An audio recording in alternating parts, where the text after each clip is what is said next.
VIT triple यानी कि Vellore institute of technology engineering entrance exam 2025 का ऑनलाइन एप्लीकेशन शुरू हो चुका है, जिससे आप लोगों को वीआईटी के 5 कैंपसेस में एडमिशन मिल सकता है। वीआईटी वेलोर, चेन्नई, अमरावती, भोपाल और मॉरिशस।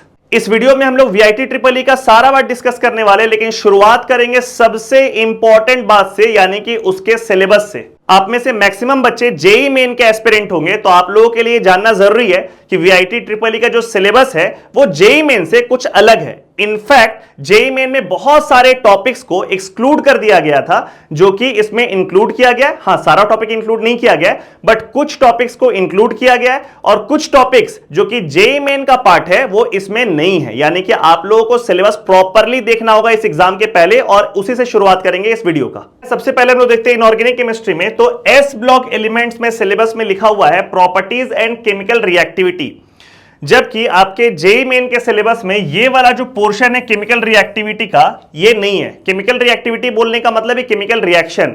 तो एस ब्लॉक और पी ब्लॉक का केमिकल रिएक्शन को जेई मेन के सिलेबस में नहीं रखा गया है, और यहां पे केमिकल रिएक्टिविटी यानी कि आपको एस ब्लॉक के एलिमेंट्स का केमिकल रिएक्शन को भी प्रिपेयर करना है। हां, ये प्रॉपर्टीज वाला जो पार्ट है, ये दोनों में प्रॉपर्टीज का मतलब होता है कि कोई भी फिजिकल प्रॉपर्टीज जो होता है उसका ऑर्डर में अरेंज करना। मेल्टिंग पॉइंट है, बॉइलिंग पॉइंट है, डेंसिटी है, आयनाइजेशन एंथैल्पी है, इलेक्ट्रॉन एफिनिटी है, तो ये सारा बात तो जेई मेन में भी इंक्लूडेड है, तो वो कॉमन पार्ट हो गया। लेकिन ये केमिकल रिएक्टिविटी वाला पार्ट जो है वो वीआईटी ट्रिपल ई में, वेलोर इंस्टीट्यूट वाले में एक्स्ट्रा है। फिर पी ब्लॉक एलिमेंट्स की अगर बात करें तो सिलेबस में प्रॉपर्ली मेंशन किया गया ये 4 टॉपिक्स को: phosphorus compounds, hydrogen halides, inter halogen compounds और जेनन फ्लोराइड्स। फास्फोरस कंपाउंड्स में PCl3, PCl5 फास्फोरस का ऑक्साइड्स आ गया। हाइड्रोजन हैलाइड्स में HF, HCl, HBr, HI। Inter halogen compounds होता है 2 हैलोजन के बीच का कंपाउंड, जैसे BrF3, BrF5, IF7, इस तरह compound. जेनन fluorides XCF2, XCF4, XCF6। तो यहां पर कहीं भी मेंशन नहीं किया कि रिएक्शंस नहीं पूछा जाएगा, यानी कि इनका आपको रिएक्शंस भी प्रॉपर्ली प्रिपेयर करना है। अब इसमें पी ब्लॉक एलिमेंट्स का भी सारा टॉपिक्स को इंक्लूड नहीं किया गया है। पी ब्लॉक एलिमेंट्स होता है ग्रुप 13 से लेकर के ग्रुप 18 तक, जिसमें से ग्रुप 13, ग्रुप 13 और 14 का कोई बात नहीं किया गया है सिलेबस में, तो इन दोनों टॉपिक्स को एक्सक्लूड किया गया है।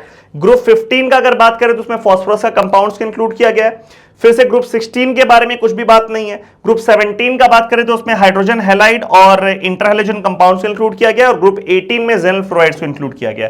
तो पी ब्लॉक एलिमेंट्स का बहुत सारा पोर्शन है सिलेबस में, बहुत सारा पोर्शन नहीं है, लेकिन जो पोर्शन को इंक्लूड किया गया उसके बारे में सारा बात आप लोग को पढ़ना है, इंक्लूडिंग केमिकल रिएक्शन, जो कि जेई मेन का पार्ट नहीं है। सो ऐसा हम लोग कह सकते हैं कि बहुत सारा चीज कॉमन भी है जेई मेन से, लेकिन कुछ कुछ चीज जेई मेन से अलग भी है। आगे बढ़ते हैं। जैसे ये थर्ड टॉपिक है सॉलिड स्टेट। सॉलिड स्टेट को जेई मेन से पूरी तरीके से एक्सक्लूड किया गया है। फिजिकल केमिस्ट्री का पोर्शन है, क्लास 12 में पहले हुआ करता था, लेकिन वीआईटी ट्रिपल ई में इसको इंक्लूड किया गया है। तो सॉलिड स्टेट आप लोग प्रिपेयर करेंगे। अच्छा, एक सवाल आपके मन में आ रहा होगा कि सर ये सारा टॉपिक्स प्रिपेयर कहां से करना है? तो एनसीईआरटी का जो लेटेस्ट एडिशन है उसमें तो ये सब टॉपिक्स को हटा दिया गया है, बिकॉज बोर्ड एग्जाम में भी नहीं है और जेई मेन में भी नहीं है। लेकिन आप पहले का एनसीईआरटी परचेज कर सकते हैं मार्केट से, पुराना एनसीईआरटी, उसमें ये सब टॉपिक आपको मिल जाएगा। जैसे सॉलिड स्टेट क्लास 12 का फर्स्ट चैप्टर हुआ करता था, लेकिन अब क्योंकि बोर्ड एग्जाम में भी नहीं है, जेईई मेन भी नहीं है, तो नए वाले एनसीईआरटी से इसको हटा दिया गया है। तो ये चैप्टर आप पुराने वाले एनसीईआरटी से प्रिपेयर कर सकते हैं। नेक्स्ट है सरफेस केमिस्ट्री। ये भी क्लास 12 का पोर्शन हुआ करता था, अब बोर्ड एग्जाम जेईई मेन में नहीं है, लेकिन वीआईटी ट्रिपल ई में इसको इंक्लूड किया गया, तो पुराने वाले एनसीईआरटी में आपको सरफेस केमिस्ट्री मिल जाएगा। ये टॉपिक जेईई मेन में नहीं है। हाँ, यहां पे एक बात ध्यान देने वाला है कि सरफेस केमिस्ट्री में टोटल 3 टॉपिक्स होता है, सब टॉपिक्स उस चैप्टर के अंदर में। एक होता है एड्सॉर्प्शन, एक होता है कैटालिसिस, और थर्ड होता है कोलॉइड्स, जिसमें से कोलॉइड्स को वीआईटी में भी इंक्लूड नहीं किया गया है। एड्सॉर्प्शन और कैटालिसिस को इंक्लूड किया गया है, यानी आप कोलॉइड्स को छोड़ सकते हैं, लेकिन जेईई मेन में तो ये तीनों ही एक्सक्लूडेड है। ठीक है। नेक्स्ट है इन्वायरमेंटल केमिस्ट्री। क्लास 11th का लास्ट चैप्टर था, जिसको जेईई मेन से हटा दिया गया, स्कूल के सिलेबस से भी हटा दिया गया, लेकिन इसको वीआईटी वाले एग्जाम में इंक्लूड किया गया। हाँ, उसमें कौन सा पोर्शन इंक्लूडेड है वो भी हम यहां मेंशन कर दिए। एयर पॉल्यूशन, वाटर पॉल्यूशन और सॉइल पॉल्यूशन, ये तीनों पार्ट पुराने वाले एनसीईआरटी से प्रिपेयर कर सकते हैं। ठीक है। नेक्स्ट है पॉलीमर, जो क्लास 12 का ऑलमोस्ट आखिरी चैप्टर्स में, लास्ट चैप्टर तो केमिस्ट्री इन एवरीडे लाइफ था, बट उससे जस्ट पहले पॉलीमर्स आपको पुराने वाले किताब में मिल जाएगा। अब ये बोर्ड एग्जाम जेईई मेन में नहीं है, लेकिन वीआईटी वाले एग्जाम में इसको इंक्लूड किया गया है। और फिर नेक्स्ट चैप्टर है ओर्स एंड मेटलर्जी, ये भी क्लास 12th का पोर्शन है। जिसको कि बोर्ड एग्जाम से भी हटा दिया गया, जेईई मेन से भी हटा दिया गया, लेकिन वीआईटी वाले एग्जाम में है। इसमें आपको स्पेसिफाई कर दिया है कि किन एलिमेंट्स का आप लोगों को ओर्स और मेटलर्जी पढ़ना है, कॉपर, सिल्वर, गोल्ड और जिंक।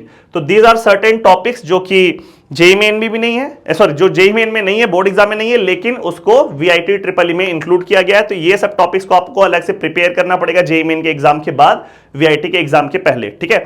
ये एक पोर्शन हो गया। अब यहां पे कुछ बात और, जैसे केमिस्ट्री इन एवरीडे लाइफ है, वो जेईई मेन में भी नहीं है, वो वीआईटी में भी इंक्लूड नहीं किया गया। जेईई मेन का प्रिपरेशन बहुत सारे बच्चे कर रहे होते हैं, तो उसका सिलेबस तो बहुत प्रॉपर्ली प्रिपेयर्ड रहता है, लेकिन आप जैसे इस एग्जाम की तरफ जाएंगे तो ये सारे टॉपिक से भी क्वेश्चंस आएगा, जिसको आपको एग्जाम, वो दोनों एग्जाम के गैप के बीच में आपको कवर करना पड़ेगा। उसके बारे में बात करेंगे हम।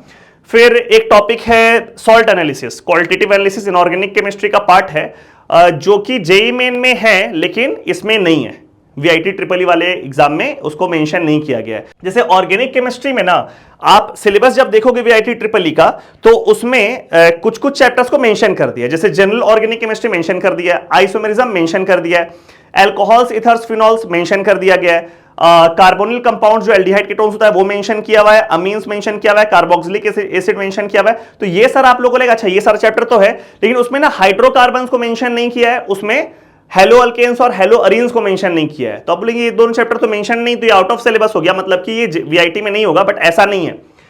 इसमें एक और चीज साथ में लिख दिया है, कॉमन ऑर्गेनिक रिएक्शंस, ये चीज मेंशन कर दिया है, और उसमें लिख दिया है सब्स्टिट्यूशन, एलिमिनेशन, एडिशन और रीअरेंजमेंट। अगर आप लोग ने पढ़ाई किया होगा तो आपको पता होगा हाइड्रोकार्बन्स यानी अल्कीन्स, अल्कीन्स, अल्काइंस या फिर हेलोअल्केन्स और हेलोअरीन्स का जितना भी रिएक्शंस आप लोग को पढ़ना है, उसमें से मोस्टली रिएक्शन इन चारों कैटेगरी में इंक्लूड हो जाएगा। सब्स्टिट्यूशन रिएक्शन, मैक्सिमम रिएक्शंस जो हेलोअल्केन्स, हेलोअरीन्स का है वो सब्स्टिट्यूशन और एलिमिनेशन ही है, तो ये पूरा चैप्टर मेंशन हो गया। एडिशन रिएक्शन, मैक्सिमम अल्कीन्स का जो रिएक्शन है वो एडिशन रिएक्शन है, और जो भी कार्बोकैटायन का रिएक्शन है वो सब रीअरेंजमेंट में आ जाएगा। तो इस तरीके से सिलेबस को लिखा गया है ताकि थोड़ा कंफ्यूजन भी वहां पे हो रहा है।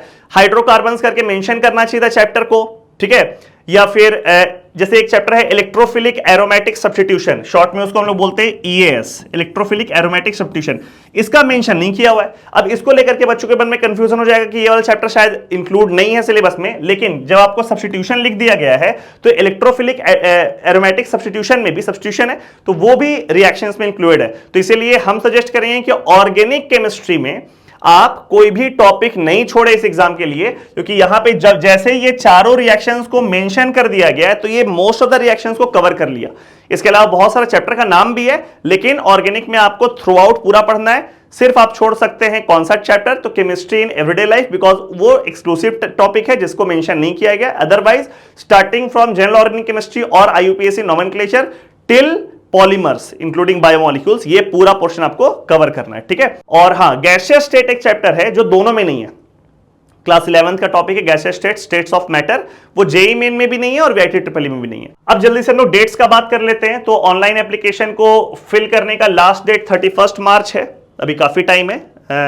एग्जामिनेशन जो है वो 21 से लेकर 27 अप्रैल तक होगा। कंप्यूटर बेस्ड एग्जामिनेशन है सीबीटी फॉर्म में। ये सब टेंटेटिव है। ये ऑनलाइन एप्लीकेशन को फिल करने का जो डेट है वो फाइनल 31 मार्च, बाकी सारा डेट्स जो है वो टेंटेटिव है। वीआईटी ट्रिपल ई का एग्जामिनेशन का डेट भी टेंटेटिव है, रिजल्ट्स का डेट जो है वो 30 अप्रैल है, वो भी टेंटेटिव है, और काउंसलिंग तो मई में होगा, वो डेट्स आप लोग को बाद में बताया जाएगा, ठीक है। फिर यहां पर देखिए नंबर ऑफ क्वेश्चंस जो एग्जाम में पूछा जाएगा। मैथ्स में 40 क्वेश्चंस है, फिजिक्स में 35 क्वेश्चंस है, केमिस्ट्री में 35 क्वेश्चंस है, एप्टीट्यूड 10 क्वेश्चन, इंग्लिश 5 क्वेश्चन। तो ये दो चीजें जो जेईई मेन में नहीं आता है, इसके लिए एज सच अलग से कुछ तैयारी करने का जरूरत नहीं है। आपका जो अपना कॉमन सेंस है, जितना आपको पहले का जानकारी है, उससे एग्जाम में बन जाएगा। यही पोर्शन है जो ध्यान देने वाला है। 2.5 घंटे का एग्जाम होगा, और सबसे बड़ा बात है कि इसमें कोई नेगेटिव मार्क्स नहीं होता है। जनरली एंट्रेंस एग्जाम में जब बच्चे एग्जाम लिखने के लिए जाते हैं, जेईई मेन या फिर जेईई एडवांस का एग्जामिनेशन है और भी एंट्रेंस एग्जामिनेशन, तो वहां पे नेगेटिव मार्क्स होता है। तो वो एक साइकोलॉजी लेकर के एग्जाम में बच्चे चले जाते हैं कि भाई जो क्वेश्चन नहीं आ रहा है उसको हम छोड़ के आगे बढ़ जाएं। इसमें कुछ छोड़ना नहीं है आप लोग को, ठीक है। यहाँ नेगेटिव मार्क्स नहीं है, तो जो भी आपको बेस्ट पॉसिबल ऑप्शन लगे उसको मार्क करके आगे बढ़ेंगे। सही क्वेश्चन के लिए सही ऑप्शन को मार्क करने का +1, और अगर गलत हो भी गया तो उसमें कहीं कोई मार्क्स नहीं कटेगा।